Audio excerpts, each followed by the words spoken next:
Why I think I fight. Do I enjoy it? No. Do I enjoy training? No. Do I enjoy cutting weight? No. Am I nervous? Yes. Do I think to myself, what am I doing? Yes. Completely. Unfortunately, it's one of those things you're either born with or you're not.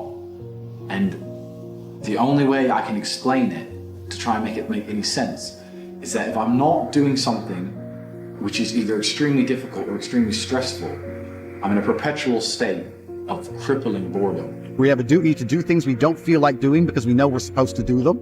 And that's why we stayed in the Titanic and died. I believe that men have the divine imperative to become as capable, powerful, and competent as possible in this. And it's your duty as a man to stand up and say, I want to be as important and strong and good-hearted and God-fearing as possible, and I need to work hard to achieve those things. That a man has the sacred duty to hold true to his word and do exactly what he says he will do. I believe that a man's life is difficult, and that he has the sacred duty to become strong to handle such difficulty.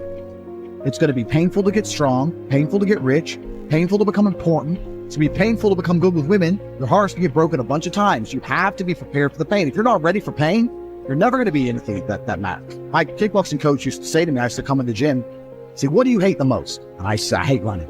He said, okay, you're going running. He said, why? He goes, because whatever you hate is what you need. I can't explain it. I see other people live their lives and they're like, oh, I can't wait for the weekend because I want to watch this movie. I think, who cares about a movie? You're looking forward to the weekend for a movie? Looking forward to the weekend to get drunk? Whatever you hate is what you need. I want to spar, bad work, pads, no problem. Running, I didn't want to run, but that's what you need. And that's what life's about. You're not going to be able to go through life avoiding pain and also becoming a man of quality. It is your duty to not be a fat piece of shit, but you it up. Smart work or intelligent work is something that most people use to hide and disguise their laziness. And I'll tell you why.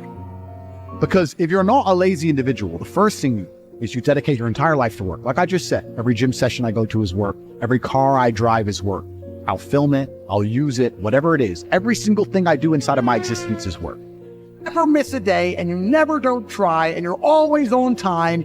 Was I late today? No, on time. And you try and improve every aspect of your life, and you're a professional, and you try and make sure that you analyze your decisions, you give yourself feedback, you don't make mistakes, you're not lazy. If you try and you make it to the top, you end up elitist because you look at the people down below and you're like, well, why didn't you try? I did. They know. I started lower than you and beat you. How are you poor? This is all, I had a bad luck this, or I tried this, or I can't pull off that, blah, blah, blah, blah.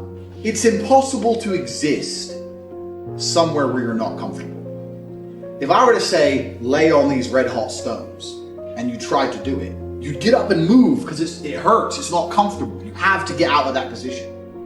Yet, if you look at your lives, your life is in a shit position, but you don't move, you don't do anything about it.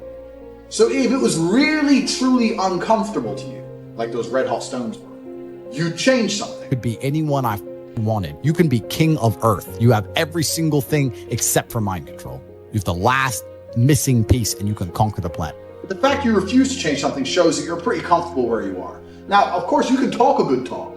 All you motherfuckers will sit there and go, oh, but I know my life's not in order. I want to be rich and I want to be in shape and I want and I'm gonna. And then you don't do anything, which shows that you know how to talk the talk, but you can't walk the walk. When I was broke, I couldn't sleep. And I say that and people laugh.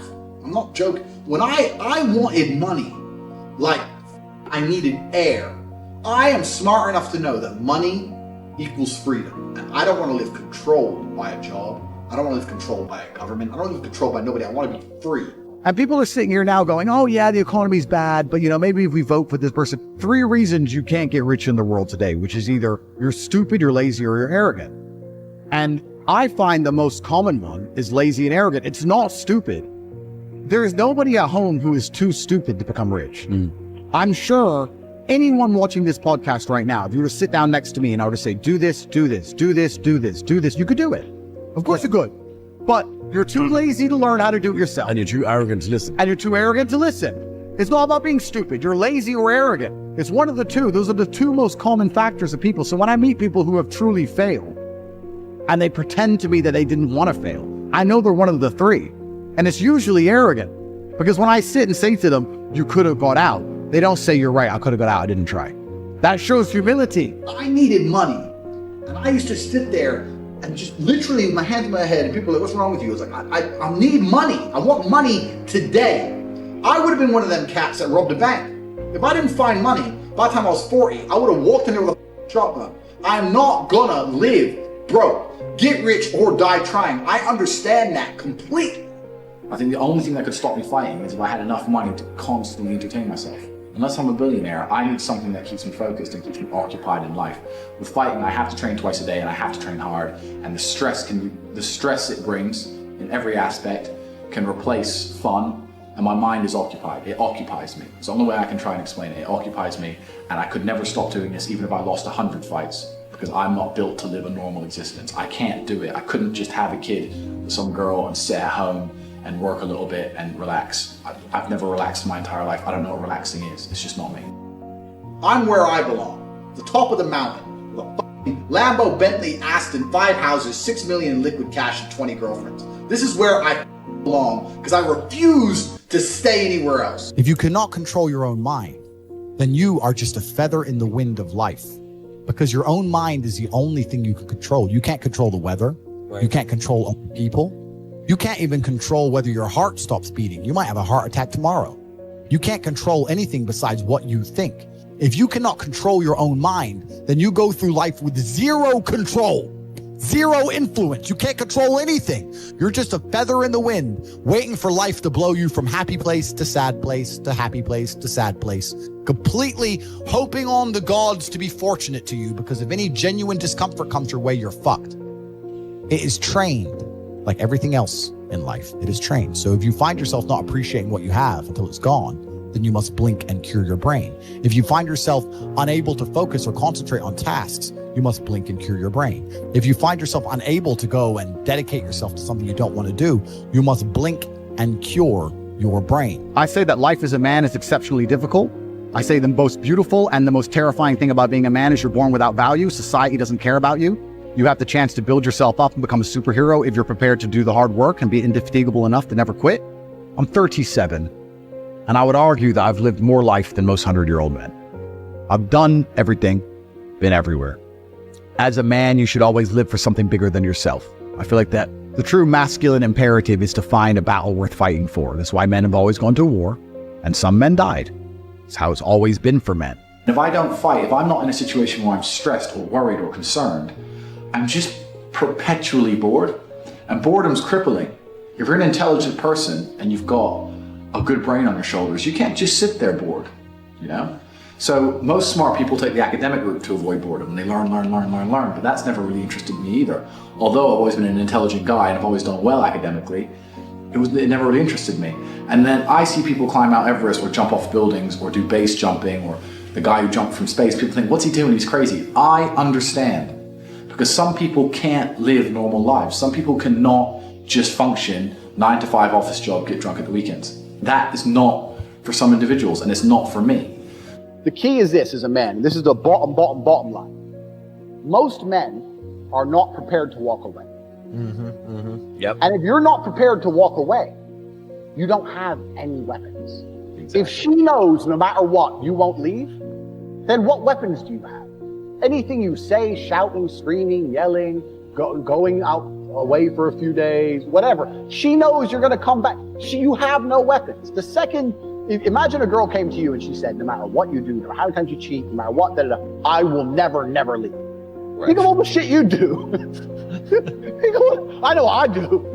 Yeah. So this is the point. So as a man, if you're never prepared to walk away, you're never going to be respected. How do you make women respect you? Well, first you have to be worthy of respect as an individual. There's no hack. If you're worthy of respect, you're worthy of respect.